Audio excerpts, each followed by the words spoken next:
stop whatever you're doing right now. What I'm about to tell you in the next few minutes could permanently change the way you see every difficult moment in your life. Every loss, every betrayal, every time you felt like you couldn't go on. And the final revelation of this video is the most unsettling one of all, because it's going to prove to you that the greatest resource you have is not money, not talent, not connections. It's something you already possess, and it's being forged right now as you suffer. Don't close this video before the end. What's coming will change the way you see yourself. But before we continue, if you just found this channel, I need to ask you something. We are a small channel with fewer than 40 subscribers. Every subscription here isn't just a number, it's a person who decided that deep reflection matters more than empty entertainment. If that's the kind of person you are, hit the subscribe button now. You'll want to be here when the next videos come. Now, let's begin. There is a question that the greatest philosophers in history could never ignore. Why do the people who suffer the most often become the wisest, the strongest, the most deeply human of all? It's not a coincidence, it's not luck, it's a profound mechanism, psychological, neurological, almost spiritual, that transforms pain into fuel for an extraordinary life.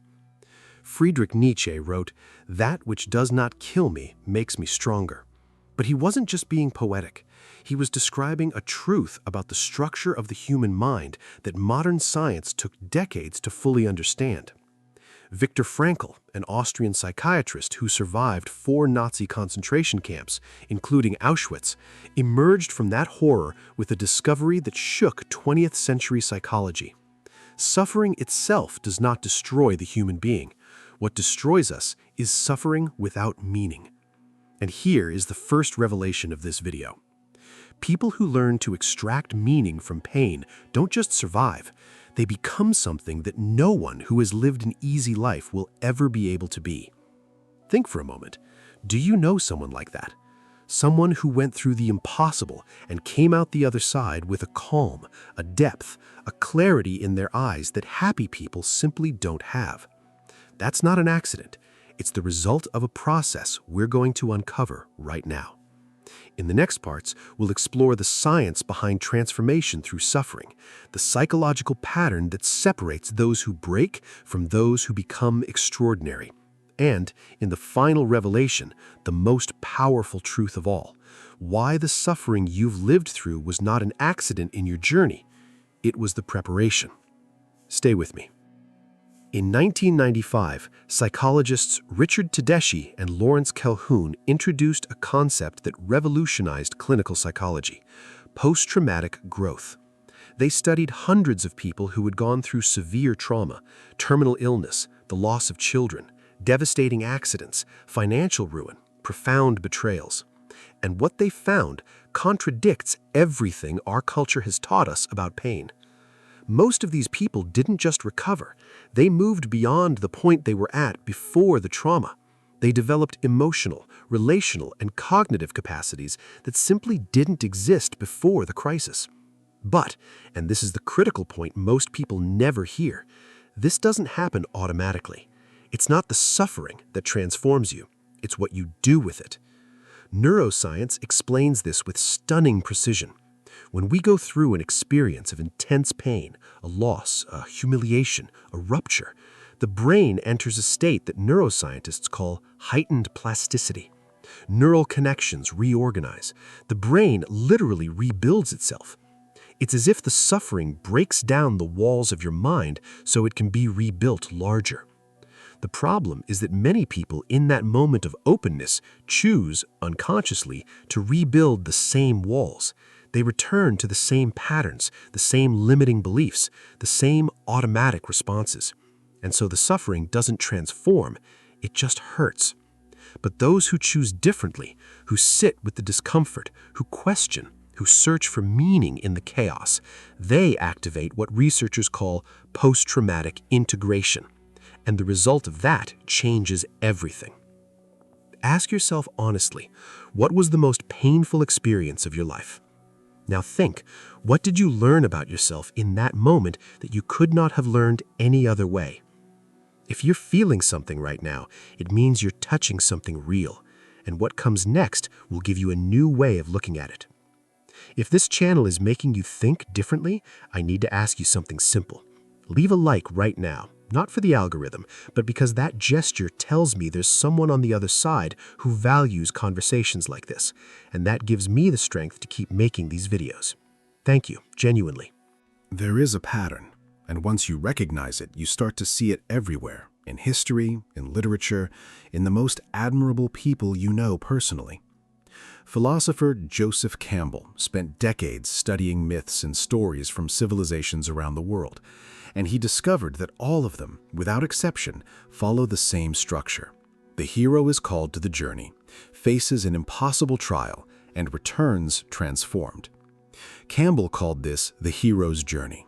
But what he noticed, and what few people emphasize, is that the trial is not an obstacle to transformation. The trial is the transformation. Without the dragon, there is no knight. Without hell, there is no Dante. Without the cross, there is no resurrection. And this isn't just metaphor, it's biology. Studies with high-performance athletes show that muscle grows precisely at the points where it was torn.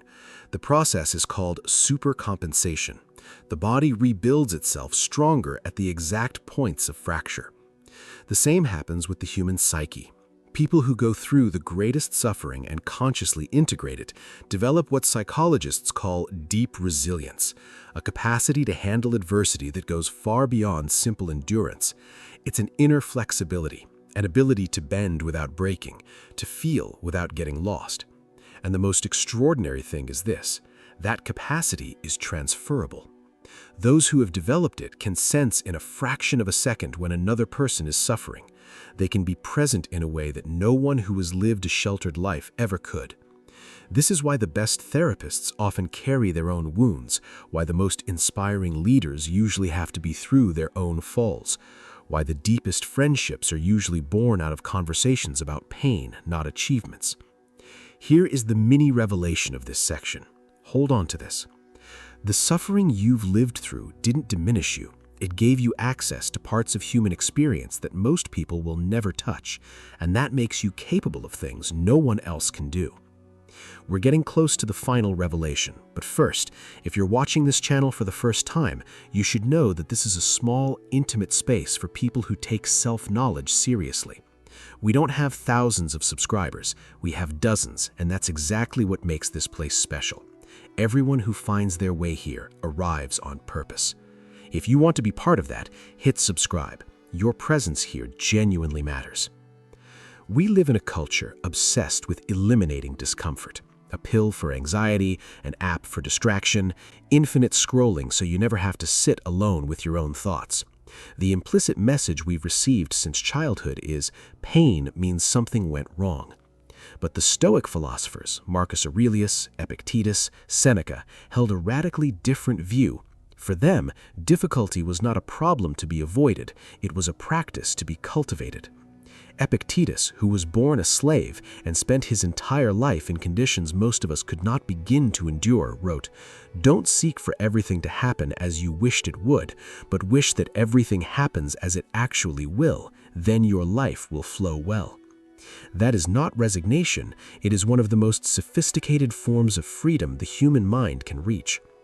Marcus Aurelius, the most powerful man in the Roman world, who governed an empire while facing wars, betrayals, illness, and the deaths of his own children, wrote every night in his personal journal, which was never intended to be published, about how to use every adversity as material for inner construction. He didn't run from pain, he studied it. And here is something modern psychology has confirmed with data. People who practice what researchers call experiential acceptance, the ability to feel pain without trying to suppress or escape it, demonstrate significantly higher levels of long-term psychological well-being than those who avoid discomfort at all costs. In other words, running from pain creates more suffering. Walking through it consciously creates more strength. Have you ever noticed this in your own life? Those situations you tried to ignore that kept growing beneath the surface, and those you faced head-on that hurt but that you look back on now and realize were exactly what shaped you. That awareness is the beginning of something much larger, and the final revelation is going to bring all of this together in a way you won't forget. Everything you've heard so far, the neuroscience of pain that rebuilds, the pattern of those who transform, the ancient wisdom of those who walked through the impossible, all of it converges on a single truth. A truth that Frankl discovered in Auschwitz, that Nietzsche intuited at the height of his crisis, that Marcus Aurelius practiced in the solitude of his late nights. And that is available to you right now. Imagine for a moment that everything you've suffered in your life was not a detour from your story. It was your story. Schopenhauer, the same philosopher who understood solitude as the birthplace of genius, had a view on suffering that shocked his contemporaries. He believed that pain is not an anomaly of existence, it is existence, and that trying to escape it is trying to escape yourself. But there was something else he saw clearly, that among all living beings, only the human being has the capacity to transform suffering into meaning, and that it is precisely in that capacity that the greatest human dignity resides. Viktor Frankl arrived at the same conclusion after losing his wife, his parents, his brother, and nearly everything he had in the concentration camps. He wrote, "He who has a why to live can bear almost any how." And here is the central revelation, the most powerful of all. You are not suffering in spite of who you are. You are becoming who you are through the suffering. Every loss that didn't destroy you expanded your capacity to endure. Every disappointment you walked through sharpened your ability to see people more clearly. Every time you hit rock bottom and found the strength to rise, you proved something to yourself that no one can ever take away, that you are more than you imagine. And the world needs exactly that. It doesn't need people who have never suffered. It needs people who have suffered, who have walked through it, who have integrated it.